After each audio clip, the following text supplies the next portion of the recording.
सूरज निकलने से पहले अंधेरे में झंडा नहीं लहराएंगे। है पता चला अमेरिका में गए कहेंगे कि हमारे झंडा ऊपर रहेगा, तो भाई अमेरिका के लोग का देश वो अमेरिका है, वो अपना झंडा ऊपर रखे। और याद रखना चाहिए कि जो व्यक्ति दाहिने कंधे पे झंडा को रखा है वो आंदोलन में सबसे आगे रहना चाहिए। जैसे हमारे एपीजे अब्दुल कलाम का जब निधन हुआ था, हमारा झंडा झुक गया था। देश की आजादी का प्रस्ताव जैसे ही 22 जुलाई 1947 को संसद में गया था ब्रिटेन में, जब वो मोहर लग गया कि भारत आजाद हो जाएगा, तो 22 जुलाई 1947 को ही भारत के तिरंगा को क्या कर दिया गया, अप्रूवल दे दिया गया। भारतीय तिरंगा को हमारी संविधान सभा ने सबसे पहले ही दे दिया गया। यहाँ पे कब मिल गया भैया? 22 जुलाई 1947 को हमारे तिरंगा को क्या मिल गया भैया? अनुमति मिल गई थी। इस दिन संविधान में क्या, ब्रिटेन में क्या हुआ था भैया? तय हो गया कि भाई भारत की आजादी अब फिक्स है, तो हमारा तिरंगा हो गया। भारतीय तिरंगे का डिजाइन किसने किया? पिंगली वेंकैया ने किया। इसकी लंबाई और चौड़ाई में जो रेशियो रहता है कितना होता है आपको पता ही होगा, 3:2। लंबाई और चौड़ाई में रेशियो कितना होता है? 3:2। इसके बीच में अशोक चक्र है, एक नेवी ब्लू कलर का क्या है, चक्र है, जिसमें कितनी तीलियां हैं? 24 तीलियां हैं। ये 24 तीलियां किसको दर्शाती हैं? ये 24 तीलियां हमें दर्शाती हैं कि हमें राष्ट्र निर्माण के लिए 24 घंटे अथक रूप से चलते रहना है। 24 घंटे हमारी देश का विकास होना चाहिए। इसलिए 24 घंटे को विकास को दर्शाने के लिए जो एटीएम 24 घंटे खुले रहते हैं और हफ्ता में 7 दिन चलते हैं, 24/7 इसे लिखा जाता है। 24/7 24 आवर हम अपने राष्ट्र निर्माण के लिए बढ़ते रहें। हरा रंग हरियाली, केसरिया बलिदान का, सफेद रंग शांति के लिए। हम कभी किसी देश पे लड़ाई वगैरह नहीं करते हैं। हाँ, हमको अगर कोई मारेगा तो हम कूचेंगे, ये बात तो कंफर्म है। केसरिया रंग किसे दर्शाता है? बलिदान का दर्शाता है। कुछ लोग कहते हैं केसरिया नहीं होगा, कुछ लोग कहेंगे हरा नहीं होगा। अरे हमारा देश का तिरंगा सबसे बेहतर है। हरा क्या हरियाली कोई मिटा सकता है? केसरिया के आसमान और सूरज के रंग को कोई बदला जा सकता है? नहीं। तो देखिए हमारा जो है बलिदान का, केसरिया एक्चुअली किस चीज के लिए? बलिदान के लिए। हरा रंग किसके लिए? हरियाली के लिए। हमारा देश हरा भरा है भाई, मेरे देश की धरती। इसमें गलती कैसे कर देता है लड़का सब? हम बचपन में छोटे थे तो तिरंगा बनाना था ना, तो हमने गलती से क्या किया, केसरिया को नीचे कलर कर दिया, ग्रीन को ऊपर कलर कर दिया। अब छोटे बच्चे हम लोग थे, 4-5 में पढ़ते थे, और टीचर हमको समझाएं कि देखो बाबू ऐसा गलती नहीं करना। हम कहे कि सर हमारे दिमाग से उतर जाता है कि केसरिया ऊपर रहेगा ग्रीन, तो हमको बड़ा प्यार से समझाए, देखो बाबू हरियाली जो होती है वो कभी ऊपर हरियाली थोड़ी होती है आसमान में। हरियाली जब भी आएगी तो नीचे रहती है, जमीन पे हरियाली रहती है। हाँ सर, इसका मतलब हरा नीचे रहेगा। और सूरज का रंग केसरिया होता है, वो कहाँ जमीन पर रहेगा, नहीं तो ऊपर रहेगा। तो छोटे बच्चों को ऐसे ही समझाया जाता था, हमने गलती कर दिया था। हमारा झंडा रूल के हिसाब से आप सूरज निकलने से पहले अंधेरे में झंडा नहीं लहराएंगे। सूरज निकलने से पहले अंधेरे में झंडा नहीं लहराएंगे, यानी जब भी झंडा लहराना है तो जब सूरज निकल जाए, सूर्योदय की रोशनी में, सूर्य की रोशनी में हमारी झंडा का तोलन होना चाहिए, फ्लैग होस्टिंग एकदम। और जब सूरज ढलने लगे तो हमारी झंडा का अपमान न हो, अंधेरे में हमारी झंडा को कोई देख ना सके, हमारे वीरों के बलिदान को, हमारी मिट्टी की हरियाली को जब कोई देख ना सके, तो हम लोग को झंडा क्या कर लिया जाता है, सूर्यास्त के बाद उतार लेना चाहिए। झंडा में नियम है कि जब भी कोई व्यक्ति झंडा में लेके आगे चलेगा आंदोलन वगैरह में, तो दाहिनी हाथ उसका ऊपर रहना चाहिए और बायां हाथ उसका नीचे रहना चाहिए। इस तरह से वो फ्लैग मार्च को लेकर चलेगा। यहाँ पे झंडा को इस तरह से, ये नहीं कि दाहिना हाथ कहाँ रहना चाहिए, ऊपर रहना चाहिए, राइट हैंड इस तरह से लेके वो मार्च करके चलेगा। अब जैसे मान के चलिए कि अगर सैनिक हैं, अगर हमारे देश के सैनिक हैं, तो सैनिक को परेड वगैरह लंबी दूर तक नहीं रहना। अब मान के चलिए किसी को आंदोलन करके लेके जाना है झंडा, तो उसे क्या करना है, अपनी गाड़ी पर झंडा सबसे ऊंचा रहना चाहिए। अगर आप किसी धार्मिक झंडे को इस झंडे के साथ लगाना चाहते हैं, या भारत में रहकर किसी अन्य देश का झंडा लगाना चाहते हैं, तो कोई भी झंडा भारत के झंडा से ऊपर नहीं हो सकता। जैसे मान के चलिए किसी को अपना केसरिया झंडा लगाना है, किसी को हरा, किसी को लाल, किसी को गुलाबी, किसी को कुछ भी, तो वो इस झंडे से नीचे रहना चाहिए। हमेशा हमारे नेशनल फ्लैग का रेस्पेक्ट बना रहना चाहिए। हमारे झंडे से ऊपर किसी का झंडा नहीं रहना चाहिए, किसी को कोई दिक्कत नहीं। देश के अंदर अब पता चला अमेरिका में गए कहेंगे कि हमारे झंडा ऊपर रहेगा, तो भाई अमेरिका के लोग का देश वो अमेरिका है, वो अपना झंडा ऊपर रखेंगे, तो ये तो बेवकूफ़ी हो जाएगी ना भाई। आपका नियम अपने देश में लगता है।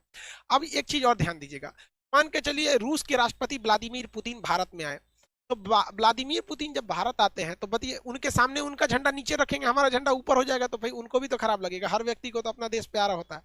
तो जब कई सारे झंडे एक साथ लगे हों, तो भारत का झंडा उस झंडे के दाहिने साइड रहना चाहिए। किस कहाँ रहना चाहिए? दाहिने साइड।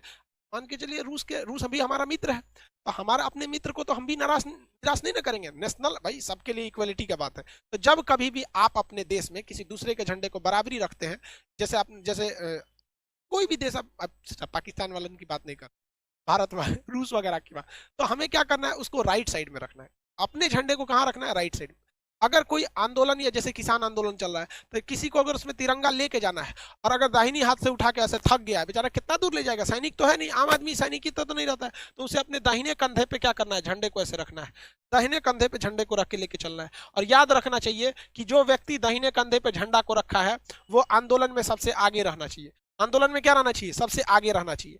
और झंडा कभी भी जमीन से टच नहीं होना चाहिए, इससे हमारे झंडे की क्या हो जाएगी, बेइज्जती होगी। तो झंडा ऐसे तो उसे दाहिना हाथ रख के झंडा को हमेशा ऊपर लेके रखना है, लेकिन जब कभी भी थक जाएगा तो उसे कहाँ रखना है, अपने दाहिने कंधे पे लेके। और आंदोलन मार्च में वो सबसे आगे रहना चाहिए।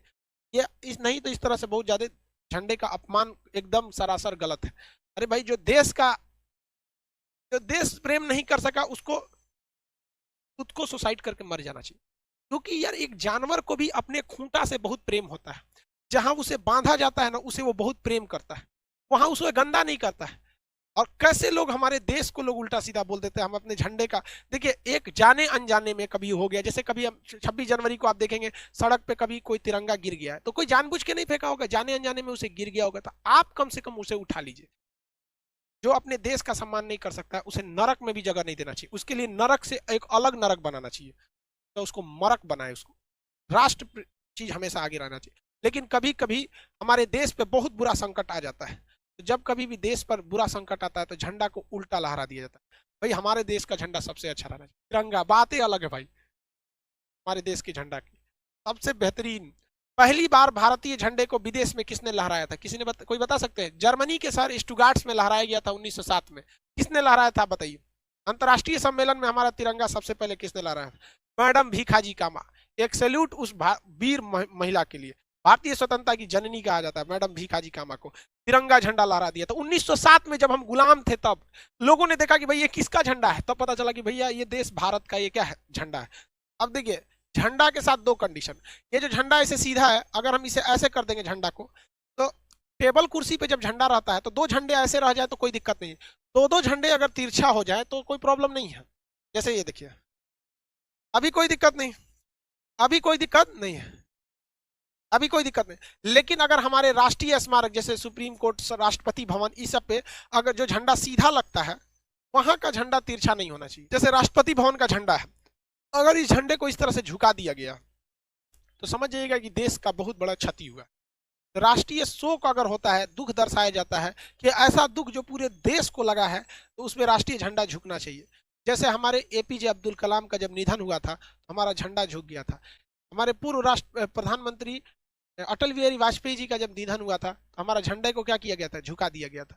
तो जब देश को एक अभूतपूर्व, एक बहुत बड़ी क्षति हो जाती है, कोई बहुत बड़ा देशभक्त या बहुत बड़े व्यक्ति की जब निधन हो जाती है, तो राष्ट्रीय शोक मनाने के लिए, ये दिखाने के लिए कि हमारा पूरा देश आज शोक में डूबा हुआ है, हम अपने झंडे को क्या करते हैं, झुका देते हैं। अब एक होता है उल्टा झंडा। उल्टा झंडा का मतलब ऐसे नहीं होता है कि लकड़ियां ऊपर कर देंगे, ये उल्टा झंडा नहीं है। उल्टा झंडा का सेंस क्या होता है कि केसरिया कहाँ हो जाएगा, नीचे, केसरिया कहाँ हो जाएगा नीचे, और ग्रीन वाला कहाँ हो जाएगा, ऊपर। उल्टा झंडा का मतलब होता है कि हमारे राष्ट्रीय शोक है, मतलब कोई विकट परिस्थिति आ गई, भयानक भूकंप आ गया हो, भयानक कोरोना कंट्रोल के बाहर हो गया है, त्राहिमाम त्राहिमाम हो गया है, कोई बहुत बड़ा जल सैलाब आ गया है, बहुत भूकंप टाइप का कुछ या सुनामी टाइप का कुछ आ गया, राष्ट्रीय संकट आ गया है, तब हम अपने झंडे को क्या करते हैं, उल्टा कर देते हैं। अपने झंडे को क्या करते हैं, उल्टा कर देते हैं। भगवान न करे कभी हमारे देश पे ऐसा संकट आए, हमारी भारत माँ का झंडा हमेशा लहराता रहे शान से एकदम। यहाँ पर राष्ट्रीय शोक जो है भाई हमारे देश में कभी कभी तो होते ही रहते हैं। जैसे तो साइंटिस्ट अब्दुल कलाम, अटल बिहारी वाजपेयी, ये लोग हमारे, इनका गुजरना हमारे लिए भाई साहब एक तो बहुत बड़ा क्षति है।